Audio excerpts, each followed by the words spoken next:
Hello friends, तो आज हम बात करने वाले हैं एलिस इन बॉर्डरलैंड सीजन 3 के एपिसोड 1 और 2 के बारे में। अगर आप सीजन 1 की स्टोरी जानना चाहते हैं तो स्क्रीन पे दिख रहे इन वीडियोस को देख सकते हैं और सीजन 2 की स्टोरी जानने के लिए इन वीडियोस को आपको लिंक्स वीडियो के डिस्क्रिप्शन में मिल जाएगा।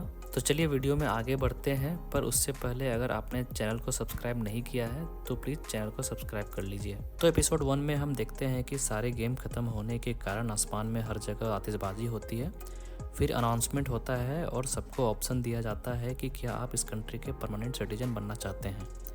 आरिसु और उसागी ऑफ़र को रिजेक्ट कर देते हैं, पर बांदा और यागा ऑफ़र एक्सेप्ट कर लेते हैं। अब कहानी रियल वर्ल्ड में शुरू होती है। यहाँ किसी को भी बॉर्डरलैंड में जो कुछ भी हुआ था वो याद नहीं रहता है। फिर हम देखते हैं कि आरिसु इंटरव्यू में बताता है कि बॉर्डरलैंड में जाने से पहले उसके साथ क्या क्या हुआ था। तभी एक आदमी जिसका नाम रियोजी मात्सुयामा रहता है वो उससे पूछता है कि क्या उसे गेम्स के बारे में कुछ याद है, पर आरिसु को कुछ भी याद नहीं रहता है। वहाँ और भी लोग रहते हैं और उन सब से भी सेम क्वेश्चन पूछे जाते हैं। अब वही आदमी फिर से आरिसु से बाहर मिलता है और उससे बोलता है कि अगर उसे कुछ भी याद आए तो वो उसे बता सकता है। उस जगह उसागी भी रहती है, वो भी वहाँ इंटरव्यू के लिए आई थी। फिर हमें पता चलता है कि आरिसु और उसागी ने शादी कर ली है और अब as a husband and wife रह रहे हैं। अब इधर मात्सुयामा अपनी रिसर्च के बारे में लिख रहा होता है कि तभी उसे एक ईमेल आता है। फिर वो एक रेस्टोरेंट में जाता है और किसी का इंतज़ार करता है। तब वहाँ एक औरत आती है और उसे सेमिनार के बारे में बताती है और ये भी कि उसने उस सेमिनार में बहुत सारे गेम्स खेले। फिर वो उससे बोलती है कि उस जगह जाने का इनविटेशन उसे एक ईमेल पे आ जाएगा। अब मात्सुयामा उस जगह पहुंचता है और डायरेक्शन फॉलो करते हुए गेम वेन्यू पे जाता है। वहाँ और भी लोग रहते हैं। फिर वहाँ गेम का मेंटर आता है और सबको अपने चेयर पे बैठने के लिए बोलता है। मात्सुयामा व्हीलचेयर पे रहता है, पर उसके लिए भी रूल्स सेम रहते हैं। फिर वो गेम के बारे में बताता है। इस गेम का नाम ओल्ड मेड रहता है। इसमें सारे प्लेयर को कुछ कार्ड्स दिए जाते हैं जिसमें उन्हें पैर वाले कार्ड्स को अलग करना होता है, मतलब उनके पास किसी कार्ड का पैर नहीं होना चाहिए, और धीरे धीरे अपने कार्ड्स ख़त्म करने होते हैं, जिसके लिए उन्हें अपने सामने वाले प्लेयर से एक कार्ड्स लेना होता है। और अगर सामने वाले प्लेयर से जोकर कार्ड ले लेते हैं तो वो प्लेयर गेम हार जाएगा। उसके अलावा आप अपनी चेयर से अगर गेम ख़त्म होने से पहले उठते हैं तो मारे जाओगे, और लास्ट में जिसके पास जोकर कार्ड रहेगा वो गेम जीत जाएगा। अब गेम स्टार्ट होता है। एक प्लेयर अपने सामने वाले से जोकर कार्ड ले लेता है, उससे वो प्लेयर हार जाता है, और इसी के साथ ही उसके चेयर में लगे इलेक्ट्रिक करंट दौड़ने लगते हैं और वो इलेक्ट्रिक शॉक से मर जाता है। फिर 3 लोग पैर वाले कार्ड्स रखने के कारण और जोकर कार्ड लूज करने के कारण मर जाते हैं। अब लास्ट में बस 2 लोग रहते हैं, जिसमें कार्ड्स देने की बारी मात्सुयामा की रहती है। मात्सुयामा अपने ट्रिक से सामने वाले को नॉर्मल कार्ड दे देता है और गेम जीत लेता है। फिर हम वहाँ बांदा को देखते हैं। वो मात्सुयामा से बोलता है, वेलकम टू बॉर्डरलैंड। अब इधर उसागी क्लाइंबिंग कर रही होती है और अपने पापा को पहाड़ पे देखती है। उसके पापा पहाड़ से कूदकर सुसाइड कर लेते हैं, पर वो ये सब अपने सपने में देख रही होती है। फिर हम देखते हैं कि आरिसु और उसागी अपनी मैरिज लाइफ को एंजॉय कर रहे होते हैं और दोनों अपने अपने जॉब पे निकल जाते हैं।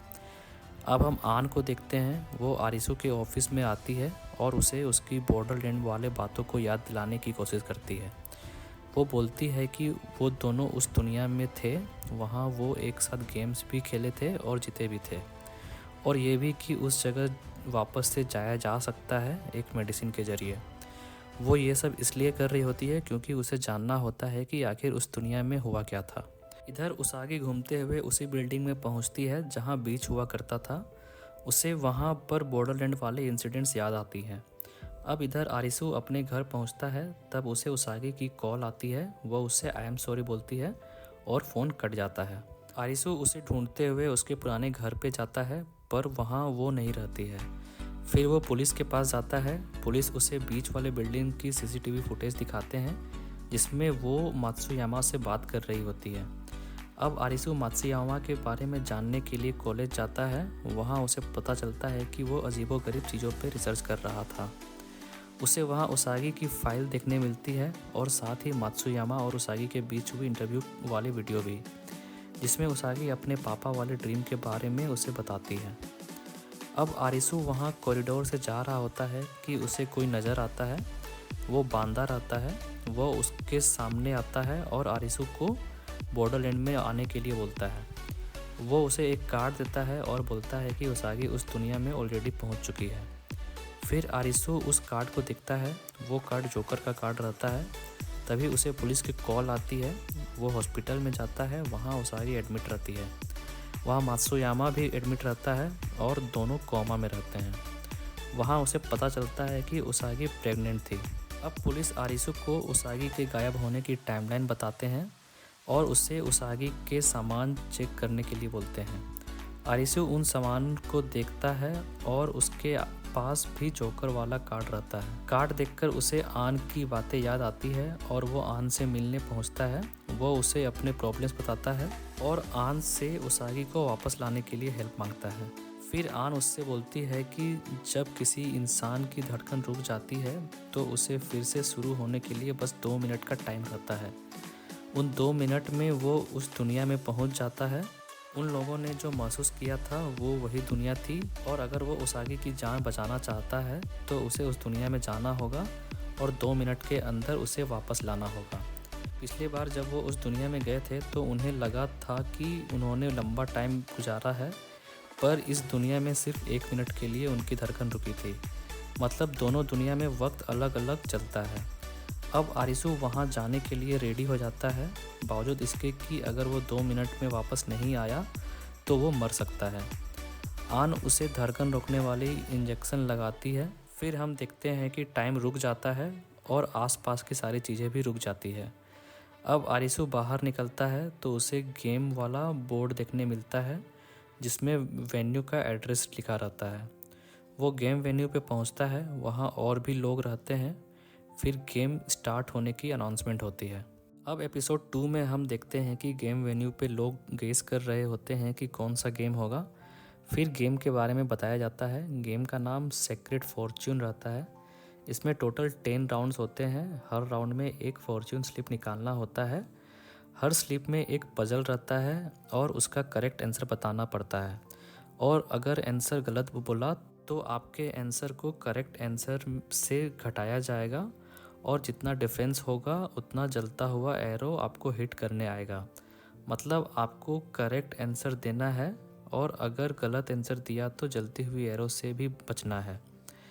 अब गेम स्टार्ट होता है। उनमें से एक स्लीप निकालने जाता है। स्लीप में लिखा होता है कि आपकी किस्मत बहुत अच्छी होगी और कोई भी पजल नहीं होता है।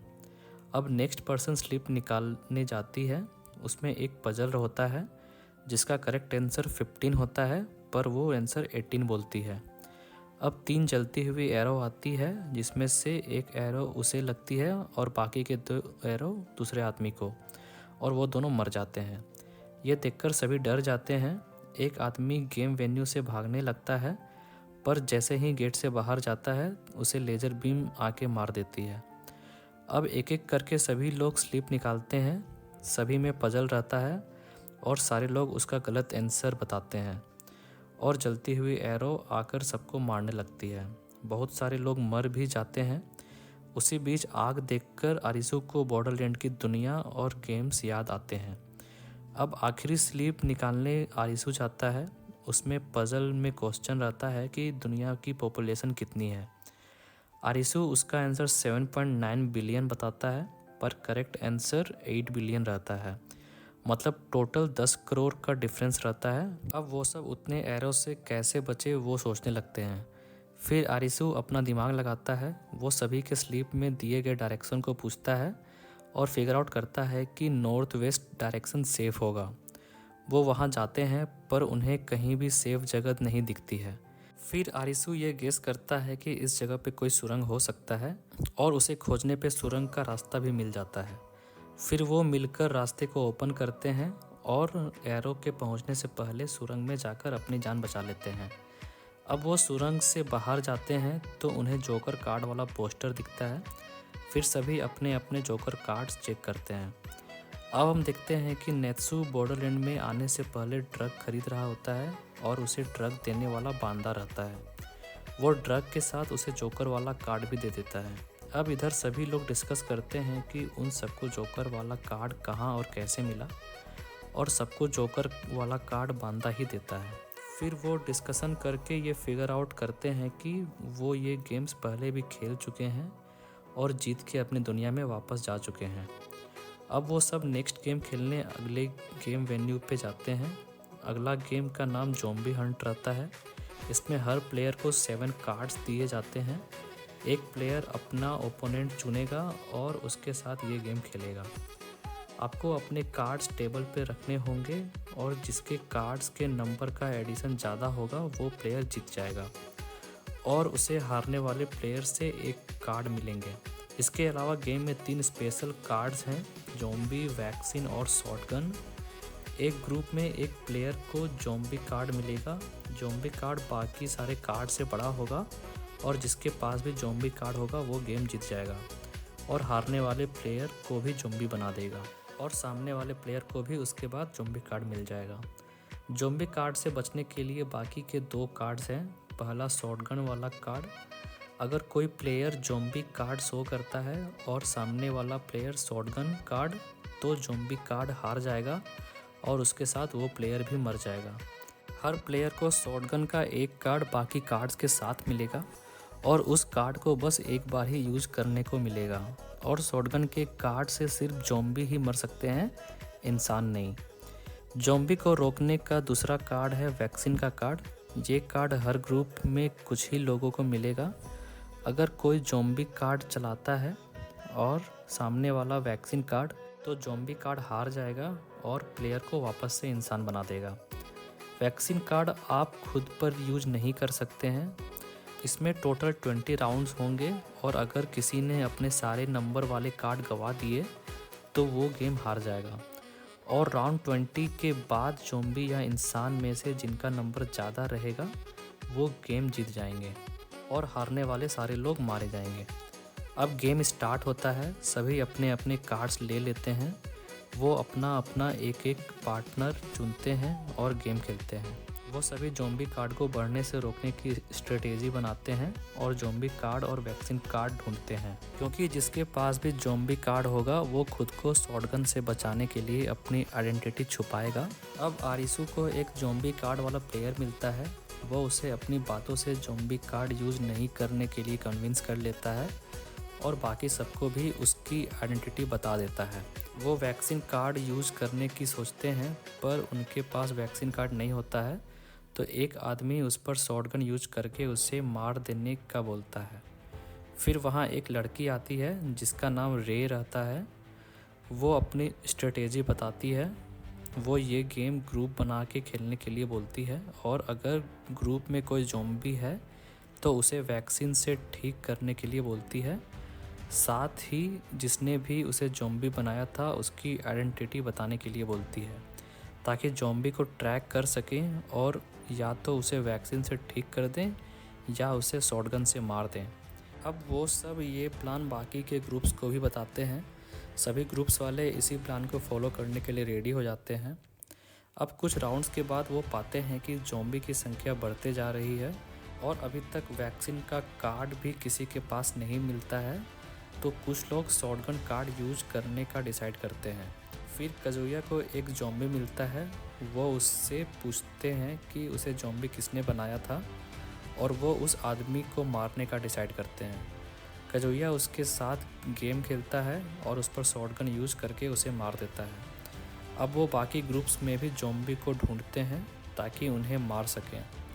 इधर ज़ॉम्बी कार्ड्स वाले डर के बाकी लोगों को ज़ॉम्बी बनाने का डिसाइड करते हैं। फिर आरिसू रे से बोलता है कि उसका प्लान काम नहीं कर रहा है, तो रे बोलती है कि गेम तो अभी बस स्टार्ट हुई है। तो ये थी एलिस इन बॉर्डरलैंड सीजन 3 के फर्स्ट 2 एपिसोड की स्टोरी। अगर आपको मेरी ये वीडियो अच्छी लगी तो वीडियो को लाइक कर दीजिए और ऐसे ही और भी वीडियोस को देखने के लिए चैनल को सब्सक्राइब कर दीजिए। तब तक के लिए धन्यवाद।